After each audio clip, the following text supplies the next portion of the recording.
How y'all doing tonight, ladies and gentlemen? I want to elaborate on the Obama speech. Well, they opened up this shrine of a building.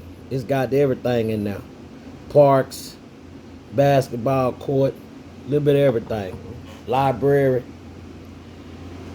and only Biden, Clinton, and Bush showed up to represent this man.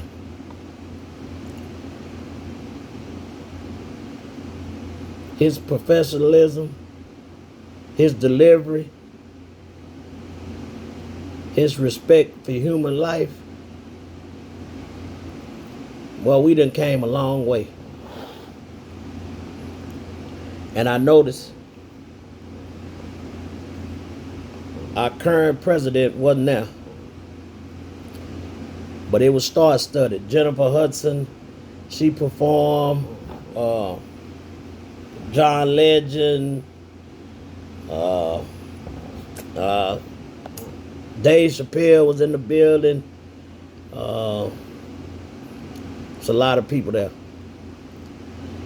And to see this man articulate like he did speaks volumes.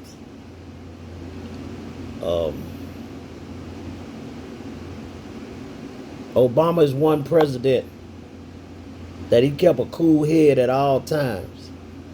And to see why these people are disrespecting his wife, if that had been anybody else, they'd been in jail for treason.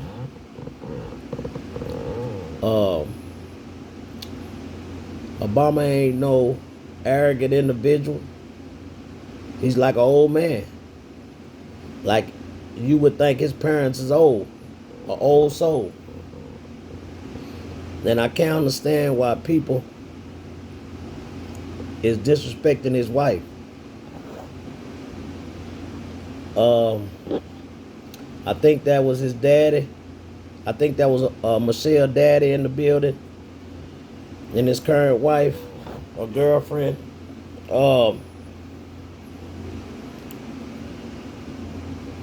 Now the flip side of this,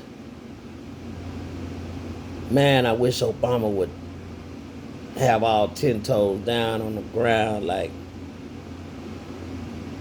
meaning that he did everything professional. He didn't make one derogatory comment towards anybody. It was almost like a Martin Luther King speech. How he's been disrespected. He elaborated on a few things that you would say, yeah, he directed something to somebody.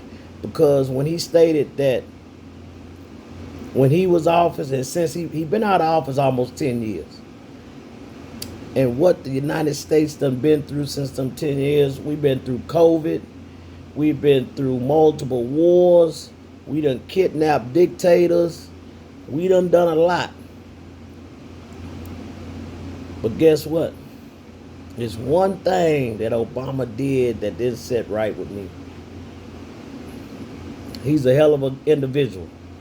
I'm not never taking that from him. But it's one thing he didn't do. He did that kind of scratched me the wrong way, and that was the same-sex marriage. You open the door, man. You open a Pandora's box, like sports athlete is getting out the league. You getting out the league if you say something about them, about the LBGQT community.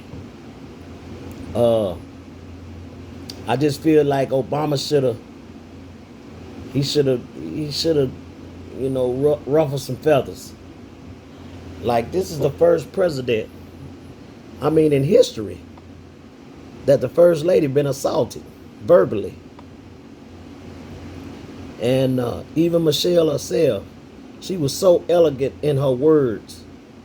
Her delivery was, it was almost perfect. Like, it was perfect. I mean, you can see how they hand in hand.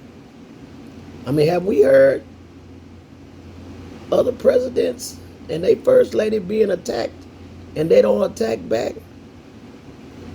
And by the way, Clinton, he was going to sleep. He old. I don't even think he really wanted to be there, but he gotta be there. Somebody gotta be there. I was surprised to see Bush there. But this was a hell of a showing for the former president and the first lady. I see they real passionate about the Chicago area, the Chicago. That's why they all grew up at, and I hope that building prospers. Cause like Michelle said, that building gonna be there when they dead and gone. They want people to enjoy that building.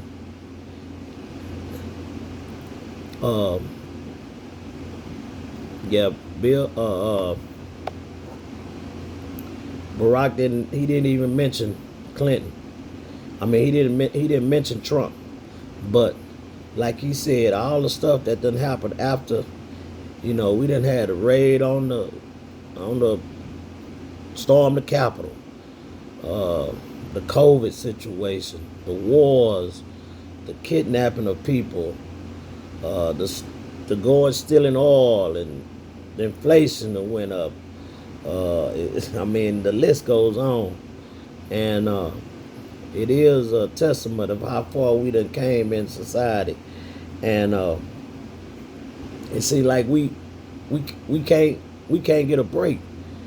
But like I said, on the flip side, the city of Chicago, that's almost the murder capital.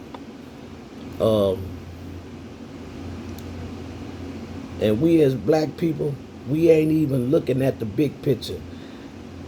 They playing in our face. Yeah, Trump is the head man. He's the face. But it's people behind him. And these people are very powerful. Everybody knows that. That's not up under a rock and understand. It's people of high power around him that can make moves. Man, people are looking at Trump like he's the enemy. Because this man can't even, the way Obama and Michelle talked, you couldn't give our president of the day, you couldn't give him a sheet of paper with all them words that Obama was using, and he pronounced it right. That's a shame. This man would get up here and just say something crazy. I mean, like his sense of professionalism is at an all-time low for a president. But here we is, we clapping all this for him, and he was voted in. I didn't vote him in, but he was voted in. But yeah, Trump wasn't invited to this gathering. I'm pretty sure he didn't want to come because he been assassinating that character ever since he became president. And for some reason, it's the Obamas. It's the Obama family, the first black president. And for this UFC fighter to say what he said on national TV, I mean, how this man ain't arrested? Rules don't apply. Rules don't apply to certain nationalities. But we as blacks, we said, especially the younger generation, the next generation after the Barack Obamas and all these other black influential people, that next generation, man, we dead bird in tall grass. Dead bird in tall grass. You can't even see us. Because guess what?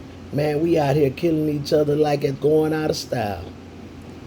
That's why these people are playing in our face. The UFC fighter, the Chud, the Bushler, whatever his name is, shot the black in front of the courthouse. All these other white people that done made all these racial comments, they playing in our face. They playing in our face, man. They playing in our face. Even with the court of Carmelo and the guy that got unalive, Metcalf. I mean, his dad is playing in our face. Because guess what? He can. He can take shots. Yeah, I feel he's warning, but he took some hell of a shots. He took some hell of a shots. And I just, yeah. You don't never miss somebody till they gone. And boy, the United States of America people miss Barack Obama. That's all I gotta say for now, man. It's almost unbelievable how far we done fell. But y'all take care and God bless.